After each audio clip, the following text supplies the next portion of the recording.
大家好，我係志航弟兄，今日繼續同大家講個人心理按鈕，因為呢個呢係經常係夫妻衝突嘅觸發點。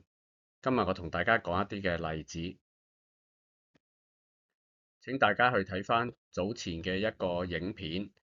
係講咩叫個人嘅心理按鈕，有個 QR code 大家可以去睇返。俾一例子大家，譬如細個嘅時候，你時常被父母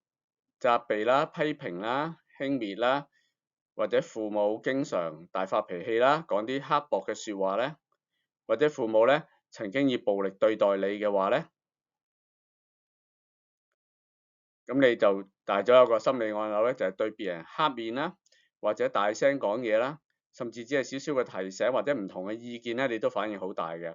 好容易覺得受批評啦、被責備啦、輕蔑啦，或者咧甚至覺得對方係以暴力對待你添。另外一個例子，當我哋細個咧受咗因為一啲先天性嘅缺陷啦，或者一啲嘅弱點啦，或者一啲特殊學習嘅需要啦 （SEN） 啦，譬如醜樣啊、肥胖啊、有胎痣啊、兔唇啊，諸如此類啦嚇，經常咧被人哋抨擊啊、譏笑啊或者欺凌嘅話咧，大咗咧我哋有個心理按鈕咧，一觸及呢啲先天性嘅缺陷咧、弱點或者 SEN 嘅時候，我哋嘅反應就好大，好容易覺得受抨擊啦、譏笑啦、欺凌啦，甚至係歧視啦。當我哋細個俾整家人去冷落或者排擠嘅話，或者喺屋企裏邊從來都冇人聽我講嘢嘅，冇人理我嘅，甚至喺家裏邊咧係一個代罪羔羊嘅話咧，大咗咧，我哋好容易覺得咧家人啊、配偶又好、仔女又好，覺得佢哋排擠我啦、冷落我啦，或者孤立我啦嚇，同埋咧好容易覺得冇人理啦、冇人聽我講啦，個個都誤會我、冤屈我啦。甚至咧冇人愛我，冇人關心我。當我哋細個被父母遺棄啦，又或者被有個早年嘅經驗被男朋友、女朋友拋棄啦，我哋將來咧就好容易覺得咧被遺棄而感受到好激動啦，又或者咧因為好驚被遺棄咧而好容易去屈就啦、討好別人啦。如果我哋有個經驗就係冇乜工作經驗啦，譬如家庭主婦啊、住家男人啊咁啦，或者咧係我哋做工係冇職升啦，試過失業啦，或者覺得自己冇成就啦，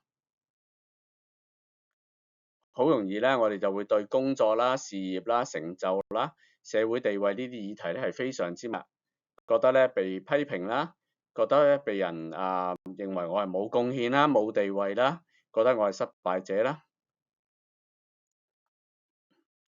如果我哋曾經因為家人有精神病或者自殺，有負面嘅經驗嘅話咧，我哋將來咧一提及精神病或者自殺啲議題咧，就反應好大啦，或者覺得被歧視啦、被標籤啦，或者覺得好醜啦，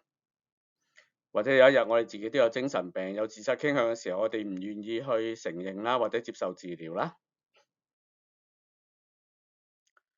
當我哋童年嘅經驗係家庭經常因為錢而鬧交啦，因為爭錢而決裂啦，或者父母有啲習慣係賭錢啊、亂咁花錢啊、欠債咧，令到家人受苦嘅話咧，大咗我哋好容易因為錢有關嘅議題或者事件而覺得激動，覺得金錢問題咧會破壞家庭嘅，又或者咧我哋會好努力咧去避免咧即係一啲同錢銀有關嘅爭拗，甚至討論，講都唔想講。當我哋童年嘅經驗就係父母或者家人經常係不和啦，吵吵鬧鬧啦，又或者一家人咧只係着重表面嘅和諧，實際上骨子裏邊好多暗湧啦。長大咗之後咧，對家庭嘅衝突我哋會非常之敏感，或者我哋覺得所有嘅衝突咧都係拆毀性嘅，甚至可能咧不計代價咧去息事寧人。如果你成長中受到唔公平嘅對待、被歧視，例如係新移民啊、外國人啊、有色人種啊、低下層啊、有鄉下音啊、私生子或私生女啊、單親家庭啊、父母重男輕女啊呢啲情況長大嘅話咧，大咗之後我哋好容易覺得即係被唔公平嘅對待或者被歧視啦，而係好容易激動或者憤怒，或者咧調翻轉啦嚇，好接受呢個現實嘅話咧，就過分到你去爭取別人對自己嘅認同啦。如果我哋曾經係被人嫁禍、被人屈嚇、被人冤枉嘅話咧，我哋好容易覺得被人冤枉啦，又或者人哋誤會我哋嘅時候，我哋就反應好大啦嚇，覺得佢有心屈我啊、害我啦。如果咧我哋曾經咧係被性侵犯嘅話，好容易覺得被侵犯、被冒犯啦，覺得自己咧被厭棄啦，自己唔係正常嘅人啦，冇人錫啦，或者會避免親密嘅行為啦。我呢度一系列嘅有關嘅影片咧，都係講緊咧婚姻關係裏邊嘅深層更新。掃描呢個 QR code，大家就可以得到一系列有關夫妻嘅單張同埋短片。多謝大家。